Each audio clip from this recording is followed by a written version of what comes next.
let's talk about what are your distribution plans then? I mean, is there like a showroom and everybody's going to have to come to the showroom there in San Carlos, or are you setting up distributorships with, Suzuki dealers or Yamaha dealers or Harley Davidson, or what are your plans of actually getting product into people's hands to test drive? Well, we do have a showroom here in San Carlos in our facility, but it's really more of a dealer showroom to bring dealers in and vendors and show them what we're doing.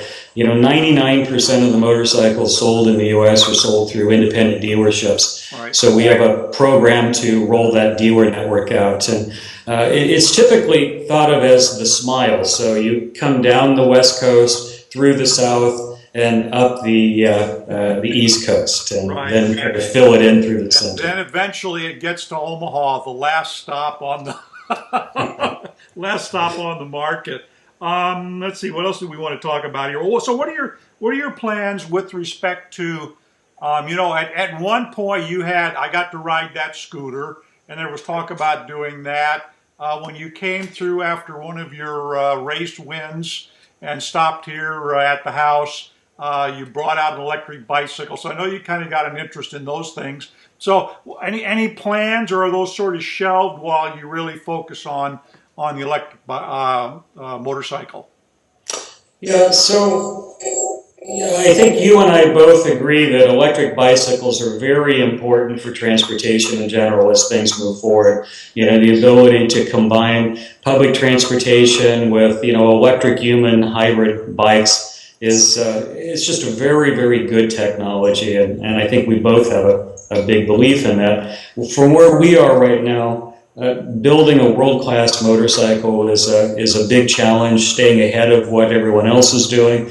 You had mentioned Zero and Voxon and Bramo and some of the other companies, but the real companies that we want to compete with on a going forward basis are Honda, Yamaha, and Suzuki, and BMW. So for a small company to take on that kind of a world-class challenge, we've got a lot on our plate. Yeah, you obviously do. I mean, that's you just had, for example, our Yamaha just demonstrate their first couple of electric motorcycles. Although I see those were really more aimed sort of at the Zero market rather than the Lightning market, from what I can tell.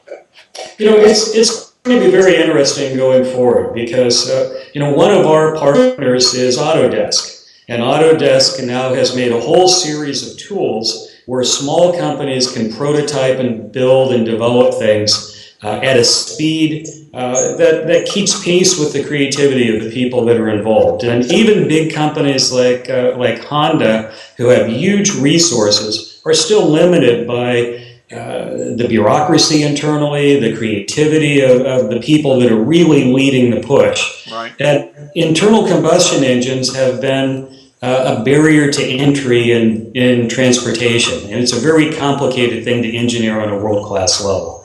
And with battery electric vehicles, all of that changes to a certain degree. It still takes a lot of technology and a lot of engineering to make a battery electric vehicle world-class, but that internal combustion engine is not the same barrier to entry that it was in the past. Okay, let's talk about the financial side of this thing. Now, you've been you built that first bike. I'm pretty sure that probably came out of your pocket, as well as has a lot of this development. So where are you at in terms of investor support for this? Will you be looking for additional support? Are you thinking about going public? I mean, what are some of those concerns?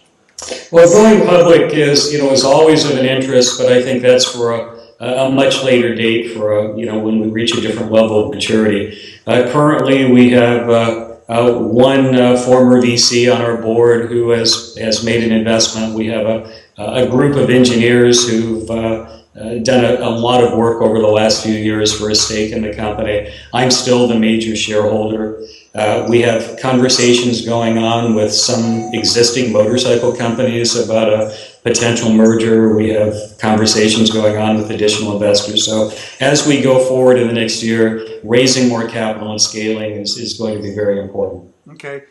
what's been the greatest frustration for you, and what's been the greatest joy for you in this adventure from that time we first had our dinner at Buck's to now? Let's see, frustration. I really feel blessed every morning that I get to wake up and work on something that I'm very passionate about. Right. So if there's a frustration, it's I'd like to have things happen faster. Yes, I hear you.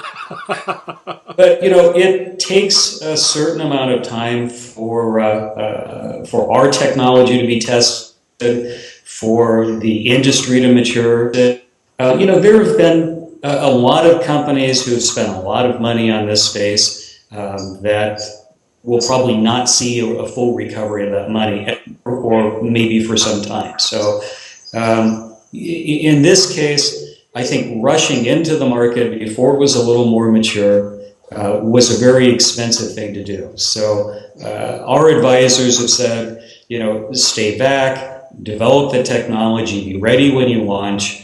And it's actually kind of been described as the last man standing type of industry. Yeah, exactly. And your greatest joy? The greatest joy is just seeing the development. So, I would have to say that,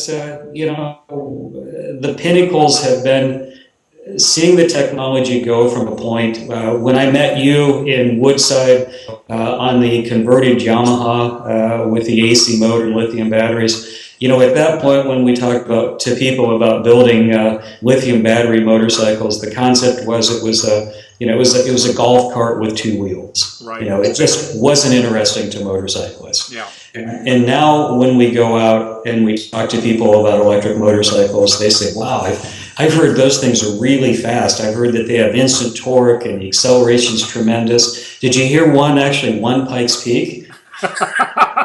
Yeah, mine. That is so cool. Okay, so have you got a buyer for 001?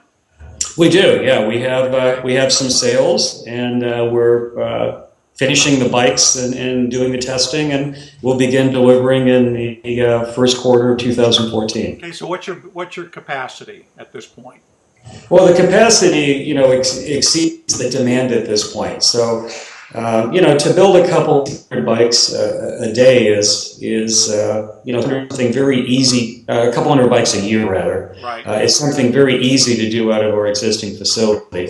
To get it to a couple thousand bikes a year, which would be pretty successful at this point, is still doing final assembly possible from where we are. Beyond that, it's going to take another level of scaling. But I understand Tesla still has some excess capacity in the Numi plant. So. I was going to bring that up. I think I just saw they ordered something like $35 million worth of more equipment to bring their capacity up to about 35,000 vehicles a year or something like that. There's a big plant down there in Fremont that got, I think, still a lot of space. Yeah, I think there's available space. Yeah, but Tesla's been the best thing in the world for, I think, this whole industry. Yeah. And there are still naysayers, obviously, about will Tesla, be the company that survives? Will they be purchased? What's going to happen?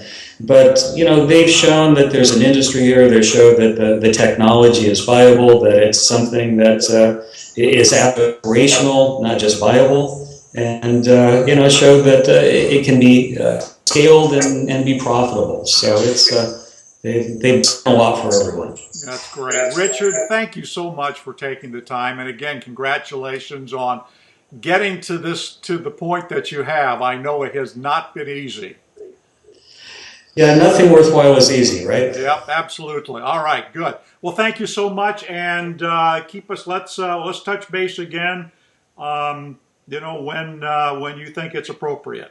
Good. And next time you're in the Bay Area, stop in and see us and take one of the new bikes out for a ride. All right. Sounds good. All right. Okay. Talk to you later. Okay. Bye. Okay. Bye-bye.